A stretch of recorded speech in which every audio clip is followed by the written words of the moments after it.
ঈদের ছুটিতেও রাজধানীতে চলছে জ্বালানি তেলের হাহাকার। বেশিরভাগ পাম্প বন্ধ, যে দুই একটি খোলা আছে সেখানেও অপেক্ষা করতে হচ্ছে ঘন্টার পর ঘন্টা। পাম্প মালিকরা বলছেন ডিপো থেকে পর্যাপ্ত তেল দেওয়া হচ্ছে না। এভাবে চলতে থাকলে যে কোনো সময় সারা দেশে ফিলিং স্টেশন বন্ধ হয়ে যেতে পারে। রিপোর্টে জানাচ্ছেন মাহবুব কবির চপল। ঈদের ছুটিতে মানুষের মনে আনন্দের ফুয়েল, কিন্তু গাড়িতে নেই তেল। পাম্পে এসে নেই শান্তি, তেল জোগাড় করতে হচ্ছে চরম ভোগান্তি। সেই আনন্দ আসলে ওই পরিপূর্ণ হচ্ছে না আর কি।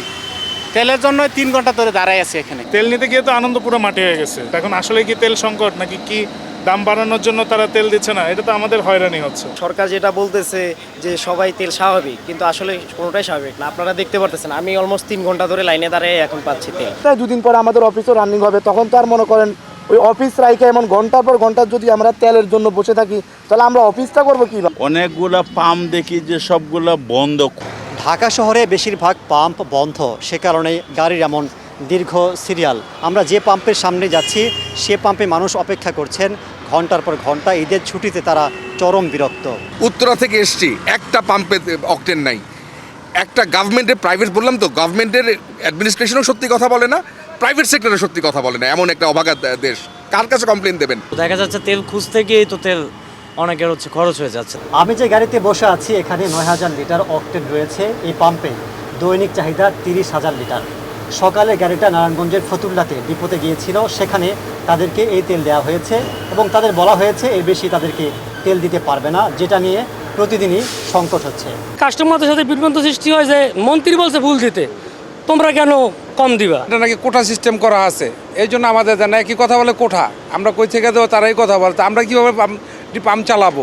ফিলিং স্টেশনগুলো জরুরি সেবার আওতায় পড়ে, সেক্ষেত্রে 24 ঘন্টায় খোলা রাখার কথা।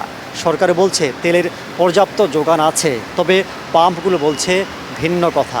সরকার বলছে আমার তেলের কোনো সংকট নাই, কিন্তু আমাদেরকে দিচ্ছে রেশনিং করে, চাহিদার তুলনায় 50%। তো যার কারণে পাম্পগুলি বন্ধ না করে আমরা নিরাপত্তাহীনতায় ভুগি। যে কোনো সময় আমাদের ফিলিং স্টেশনগুলি বন্ধ হবে। তেল সংকটের বিষয়ে জানতে জ্বালানি মন্ত্রী ও প্রতিমন্ত্রীকে ফোন করা হলেও তারা রিসিভ করেননি। মাহবুব কবির চপল, ATN বাংলা, ঢাকা। মধ্যপ্রাচ্যের যুদ্ধের প্রভাবে দেশে জ্বালানি তেল জিনিসপত্রের দাম বাড়তে পারে বলে সতর্ক করেছেন LGRDRD মন্ত্রী মির্জা ফখরুল ইসলাম আলমগীর। ঠাকুরগাঁও সদর উপজেলার নেহা নদী পুনঃখনন কাজের উদ্বোধন করতে গিয়ে তিনি কথা বলেন। এছাড়া যে কোনো প্রকার মব সন্ত্রাসকে সরকার কঠোর হাতে দমন করবে বলে হুঁশিয়ারিও দিয়েছেন তিনি। খাল খনন কর্মসূচিতে যেন কোনো অনিয়ম না হয় সেই বিষয়েও সতর্ক করেন মন্ত্রী। বলেন দুর্নীতি অনিয়ম করলে কাউকে ছাড় দেওয়া হবে না। ঠাকুরগাঁও প্রতিনিধি ফিরোজ আমিন সরকারকে সাথে নিয়ে রিপোর্ট মইনুল আহসান। নিজ জেলা ঠাকুরগাঁয়ের সদর উপজেলার রায়পুর ইউনিয়নের নেহা নদী পুনর্খনন কাজের উদ্বোধন করেন স্থানীয় সরকার মন্ত্রী ও বিএনপি মহাসচিব মির্জা ফখরুল ইসলাম আলমগীর। উদ্বোধনী অনুষ্ঠানে মন্ত্রী বলেন, জনগণের কাছে দেয়া প্রতিশ্রুতি পূরণে প্রধানমন্ত্রী তারেক রহমান নিরলসভাবে কাজ করে যাচ্ছেন।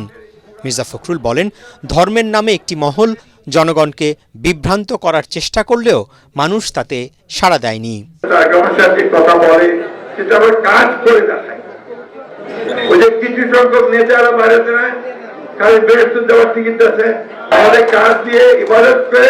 আমরা ইনশাআল্লাহ বেহেশতে যাওয়ার ব্যবস্থা করব।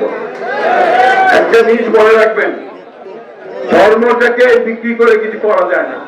সম্প্রতি স্থানীয় একটি তেলের পাম্পে ভাঙচুরের ঘটনা উল্লেখ করে মন্ত্রী বলেন, মবের নামে সন্ত্রাসী কর্মকাণ্ড করার চেষ্টা হলে কাউকে ছাড় দেয়া হবে না। পাম্প ভাঙবো কেন? মব আমরা তৈরি করতে দিব না।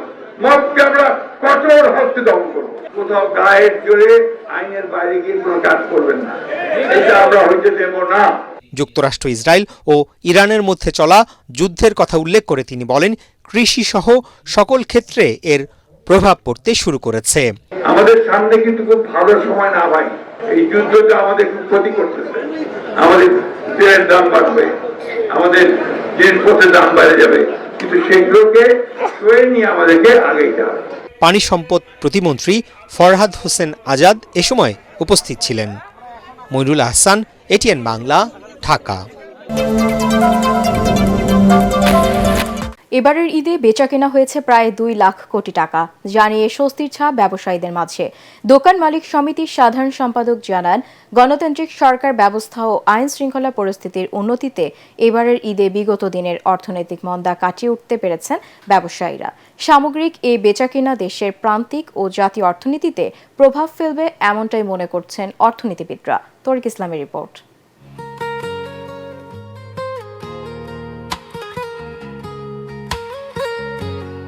এবার রোজার শুরু থেকে জমে ওঠে ঈদ বাজার। ফুটপাত থেকে শপিং মল ছিল ক্রেতাদের উপচে পড়া ভিড়। ঈদে পোশাকের পাশাপাশি ভিড় দেখা যায় গয়না, জুতা ও কসমেটিক্সের দোকানে, যা নিয়ে খুশি ক্রেতা বিক্রেতা উভয়ই। বাচ্চাদের জন্য হচ্ছে পাঞ্জাবি, আর এখন আমার জন্য ড্রেস কিনতে আসছি। ঈদের কাপড়ের কালেকশনটা খুব বেশি এবং চাহিদাটাও খুব বেশি। ঈদে প্রিয়জনকে উপহার দিতে শহর থেকে গ্রাম সর্বত্র বাড়ে বেচাকেনা। গত বছরের চেয়ে এবছর বিক্রি 30% বাড়ার কথা জানিয়েছেন দোকান মালিক সমিতির সাধারণ সম্পাদক। সারা বাংলাদেশে প্রায় 60 লক্ষ দোকান ব্যবসায়ী আমরা আছি। আমাদের 1,80,000 কোটি টাকার মতো আমাদের এবারকার ট্রানজ্যাকশন হয়েছে। কিছুটা হলেও আমরা গত বছরের তুলনায় আমরা কিন্তু ভালো বেচাকেনি করতে পেরেছি। ঈদ এলেই দেশের বাজারে বাড়ে অর্থনৈতিক প্রবাহ, বাড়ে প্রবাসী আয়ও।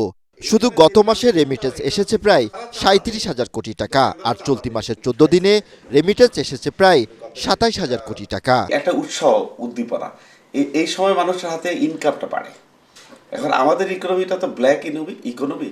আপনি যদি বিহাইন্ড দি স্ক্রিন যে ট্রানজাকশনটা আপনি যদি দেখেন, এই সময় ঘুষ বেড়ে যায়, এই সময় কিন্তু অপরাধ বেড়ে যায়, এবং সমাজের সব স্তরের মানুষের ইনকাম বাড়ে, তারা খরচ করে। এদিকে দেশের আর্থিক প্রবাহ অব্যাহত রাখা ও নতুন বিনিয়োগ বাড়াতে সরকারের নীতি সহায়তার কথা জানিয়েছেন ব্যবসায়ীরা। তরিক ইসলাম, এটিএন বাংলা, ঢাকা। ঈদের লম্বা ছুটি শেষ হচ্ছে আজ। কাল থেকে খুলছে সরকারি অফিস, আদালত ও ব্যাংক পাড়া। আবারও রাজধানীতে ফিরছেন কর্মজীবী মানুষ। আবার অনেকে ঈদের ছুটির শেষ দিনেও প্রিয়জনের সান্নিধ্য পেতে ছুটছেন গ্রামে। যাত্রীদের ভিড় দেখা গেছে কমলাপুর স্টেশনে। ট্রেন দেরিতে আসায় ভোগান্তিতে পড়ে আগতকরা। রিপোর্টে জানাচ্ছেন জামিল হাসান শান্ত। ঈদ উল ফিতরের দীর্ঘ ছুটি কাটিয়ে নারীর টান ছেড়ে আবারও কর্মব্যস্ত ঢাকায় ফিরতে শুরু করেছেন কর্মজীবীরা। সোমবার ভোর থেকেই রাজধানীর প্রধান প্রবেশ পথগুলোতে ঢাকামুখী মানুষের ভিড় লক্ষ্য করা গেছে। চিরচেনা ভোগান্তি বা উপচে পড়া ভিড় ছাড়াই এবারের ঢাকা ফেরাটা স্বস্তিদায়ক বলে জানিয়েছেন যাত্রীরা। রাস্তাঘাট যানজট নাই এখন, অনেকটাই। না ঈদ শেষ, ঈদের শেষে বাড়ি চলে যাচ্ছেন। তবে নানা কারণে ঈদের আগে যারা বাড়ি যেতে পারেননি, এখন তারাই যাচ্ছেন। যাত্রীর চাপ বেশি উত্তরবঙ্গগামী ট্রেনগুলোতে। আমি সাধারণত ঈদের পরেই যাই, তখন দেখি যে সিট ফাঁকাই আছে, বাট আজকে দেখতেছি প্রচুর রাশ। এখন এই সময় এত যাত্রী হবে এটা ভাবতে পারিনি, তবে ভালোই লাগছে, কিন্তু ট্রেনের শিডিউলটা টাইম মতো হচ্ছে না দেখে একটু খারাপ লাগছে। এদিকে বাস টার্মিনালে যাত্রীদের লম্বা লাইন। ঢাকার আশপাশের জেলাগুলোর যাত্রীদের চাপ বেশি। কোনো রুটে পর্যাপ্ত বাস না থাকায় টিকিট পেতে দীর্ঘ অপেক্ষা, আবার অনেক রুটে বাস ছাড়তেও দেরি হচ্ছে। ভাড়া নিয়ে নেই তেমন কোনো অভিযোগ।